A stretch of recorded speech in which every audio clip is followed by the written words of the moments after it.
I'd like to be riding dinosaur to work or to school or whatever, and now I can't. Can you even imagine how impractical that would be, Barjo? Think about how much poop those dinosaurs would generate.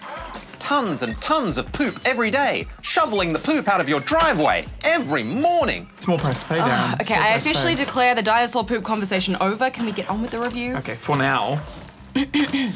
Pocket Planes is brought to us by the people who made Tiny Tower. It's what's called a freemium game, which means you can play it for free, but you can also spend money on it and get extra features. Like the last game, Pocket Planes is another resource management simulator that puts you in charge of your very own airline, raising it up from a small-time rural startup into an international jet-setting mega-airline. The gameplay is simple. You pick up passengers and cargo from one airport and then take them to another and collect the fare. What I love about these kinds of games is that you can pick up a few fares and put it away in your pocket for a while where it continues to tick over in real time. I was constantly checking to see if any of my planes had landed and was ready for another trip.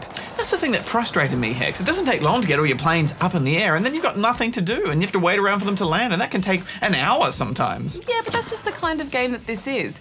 Anyway, the first decision you need to make is where to base your airline. Naturally, I started in Australia, but eventually expanded to New Zealand. Progress is really slow though, because you can only unlock additional airports once you level up, and I found myself wanting to buy more airports, and I had enough coins, but the game wouldn't let me. But that's the developer's way of keeping you in the game. If you could unlock everything straight away, then there wouldn't be much reason to stay. Well, you'd hope the reason to stay would be that the game is fun. But, you know, I did enjoy expanding my empire across the globe. One major problem we had with this game is that instead of a normal globe, it uses a flat map, meaning you can't fly directly from Australia to America like you can in the real world. Disappointing. Not very accurate, is it, Darren? Things start to pick up once you have a decent international airline. You also get a 25% bonus to the fares if everyone on the flight is going to the same destination, which adds a little bit of strategy to using layovers and trying to fill flights as efficiently as possible. I also like the variety of planes available, everything from the tiny Cessnas to Jumbos and even a Starship. You can also customise the colour of your plane, so I made all mine the same colour so that it looked like a proper airline. You can also spend bucks to get different costumes for your pilots and upgrade your planes.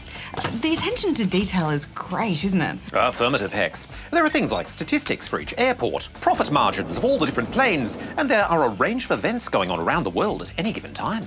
Yeah, and those events can earn you some serious cash. For example, there might be a prison break in one city, so in the surrounding cities there could be crime evidence as cargo or police officers as passengers to transfer, and these can all yield some pretty sweet profits. You can also join a flight crew with your friends and compete in leaderboards. Ours is called Good Game.